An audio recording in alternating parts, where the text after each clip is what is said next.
ആശാവർക്കർമാരുടെ honorarium പ്രതിദിനം 116 രൂപ മാത്രമെന്ന് SECയുടെ കള്ളം പൊളിഞ്ഞു. ആശമാരുടെ മെയ് മാസത്തെ ഓണറേറിയത്തിന്റെ കണക്കുകൾ പുറത്തുവിട്ട് കൈരളി ന്യൂസ്.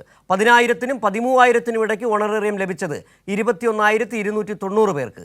10,000-ന് മുകളിൽ ഓണറേറിയം ലഭിച്ചവരുടെ കണക്കിൽ ഒന്നാം സ്ഥാനത്തുള്ളത് മലപ്പുറം ജില്ലയെന്നും കണക്കുകൾ വ്യക്തമാക്കുന്നു.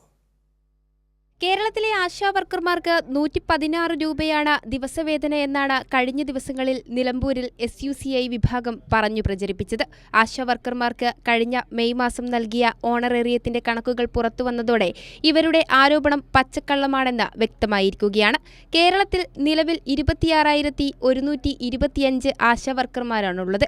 അതിൽ 24,619 പേർ മെയ് മാസത്തെ ഓണറേറിയം വാങ്ങി. 23,822 പേർക്കാണ് 10,000-ന് മുകളിൽ ഓണറേറിയം ലഭിക്കുന്നത്. അതായത് 96.76% പേർക്കും ന്യായമായ ഓണറേറിയം സംസ്ഥാന സർക്കാർ നൽകി വരുന്നുണ്ട്. 14,000-ന് മുകളിൽ ഓണറേറിയം ലഭിച്ച ആശമാരുടെ എണ്ണം 898 ആണ്. 10,000-നും 13,000-നും ഇടയ്ക്ക് ഓണറേറിയം ലഭിച്ചത് 21,290 പേർക്കെന്നും കണക്കിൽ വ്യക്തമാക്കുന്നുണ്ട്. വെറും 47 പേർ മാത്രമാണ് 5,000-ൽ താഴെ ഓണറേറിയം കൈപ്പറ്റിയത്. എന്നാൽ 10,000-ന് മുകളിൽ ഓണറേറിയം ലഭിച്ചവരുടെ എണ്ണമെടുത്താൽ ഒന്നാം സ്ഥാനത്ത് മലപ്പുറം ജില്ലയാണുള്ളത്.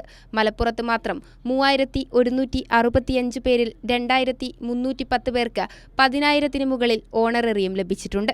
കഴിഞ്ഞ ദിവസത്തെ പ്രചരണങ്ങളൊക്കെയും പച്ചക്കള്ളമാണെന്നത് ഒന്നുകൂടി വ്യക്തമാക്കുന്നതാണ് മലപ്പുറത്തെ മാത്രം കണക്കുകൾ. അങ്ങനെ പ്രതിപക്ഷ താൽപര്യത്തിനനുസരിച്ചും കേന്ദ്രത്തിനെതിരെ ഒരു സമരവിളി പോലും നടത്താത്തതുമായ SUCIയുടെ വാദം വീണ്ടും പൊളിയുകയാണ്. കൈരളി ന്യൂസ്, തിരുവനന്തപുരം.